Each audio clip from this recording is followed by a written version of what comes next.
You know, I distinctly remember it was just almost exactly 4 months ago when we were talking about the fires in Los Angeles, and more specifically, the fires in the Pacific Palisades, right along the ocean there.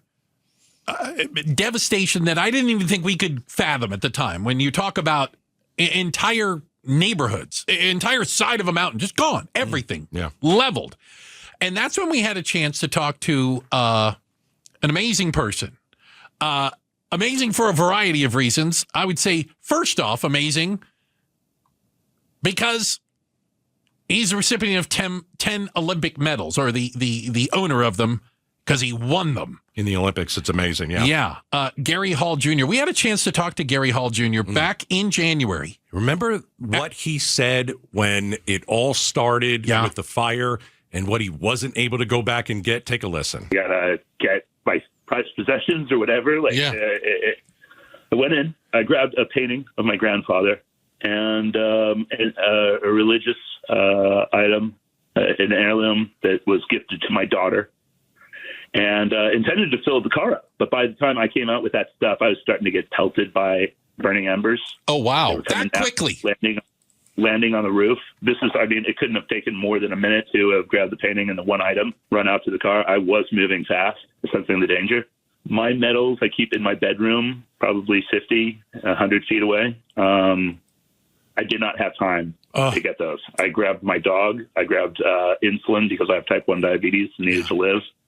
And it was raining down embers on top of me when I got in the car and drove out. No medals. Yeah. He had to leave it. I remember him telling us, I got to get out of here. I got to go. This was life and death. I'm going to die. Yeah. I got to go. Is there a happy ending to this story? I think there is. Joining us right now is that very same Gary Hall Jr. Gary, thank you so much for being with us today. Thanks for having me back on. I know that you've been on a trip recently. Tell us a little bit about what happened in Switzerland. Wow. Yeah, first I had to jump through all of the hoops to get an expedited passport. Oh my. Okay. Like birth certificates, everything was gone, right? I was going to say, how did you prove who you were? Yeah. Starting fresh. I had to show them my Instagram page or something. Swear it's me. And anyway, I got a ticket over to Lausanne, Switzerland, got a tour of the Olympic Museum, woke up the next morning, and the International Olympic Committee President Thomas Bach presented 10 Olympic medals in one day. A new record. Nobody's won 10 medals in one day before. This Bravissimo! is new territory. Fantastic. That's right. Oh, you got your medals back.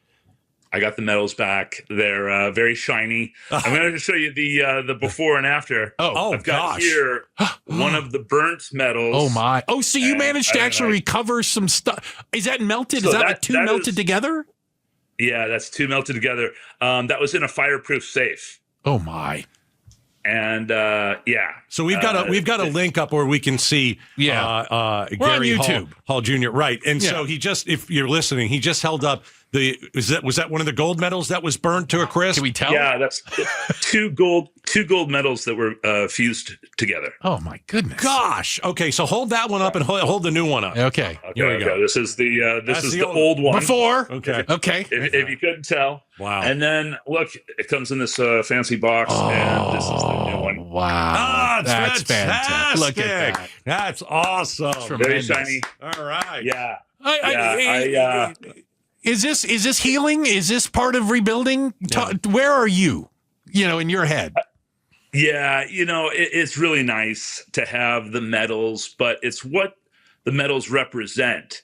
And that is the support of the Olympic family. Like, it's overwhelming how quickly they responded to this and united behind me and have been so supportive in every way. I'm a long time out of sport. Like, my competing days are, more than, a few years behind me. And so the fact that, they have this kind of one of our own embrace, that's what these medals represent to me. Yeah. Is that Olympic family. We know all the attributes of participating in sport, and not even at the Olympic level. Like, if you're just on a sports team, even at the youth league, you're outperforming your classmates by one full grade in the classroom. And there's all types of health benefits we know all about and everything like that. But it's the camaraderie. And people at every level of sport talk about that and reference that, about how that's so meaningful. And this is an example of it shining through. Gary Hall Jr. joining us right now. He's got the 10 Olympic medals back after losing them in the Pacific Palisades fire. Hey, I don't know if I need to pull some strings around here, but will Brophy give you your medals back too? Does they have any of those? Did you lose any of the Brophy stuff? Yeah, my Letterman jacket. I'm Brophy can come up you know with what? I have to admit, I never did get a Letterman jacket. Those years that I swam for him.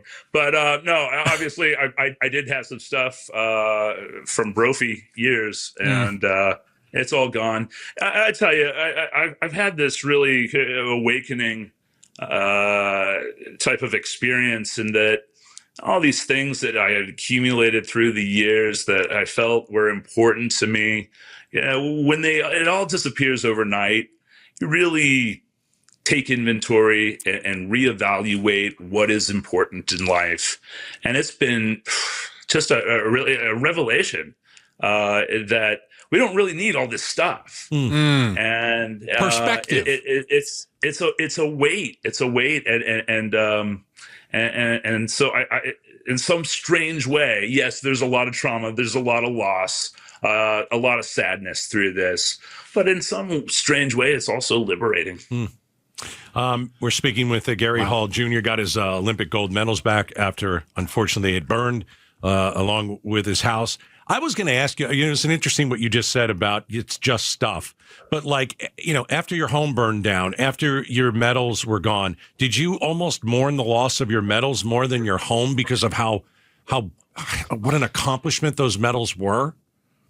There were many, many things that I was very sad to lose. And definitely the medals, were a top three at the very least. I mean, it's just things that I didn't think at the time were replaceable. Right. This is, unprecedented for the Olympic Committee to present replacement medals. It doesn't happen often. No. And so it's a big deal. And medals mean a lot to me. But where their real value is when I'm able to do an event for kids with diabetes, and I pass the medals around, and you see kids, their face light up, and it activates their imagination as to what is possible in their own life. And that's the feel-good stuff. Yeah, it brought joy to other people. And that's where the medals have some value. It's no monetary value to them for me. They were a souvenir of the experience and the path, the journey. Everybody references how that is more important than the destination. And there's truth to all that. But it is nice to have them. Sure. Everything that I own, I can pack into a suitcase right now. This is like the Cowboys. That's kind of liberating. I don't think it's liberating. You blanket, you can just go with like a Rolling Stone. Oh wow!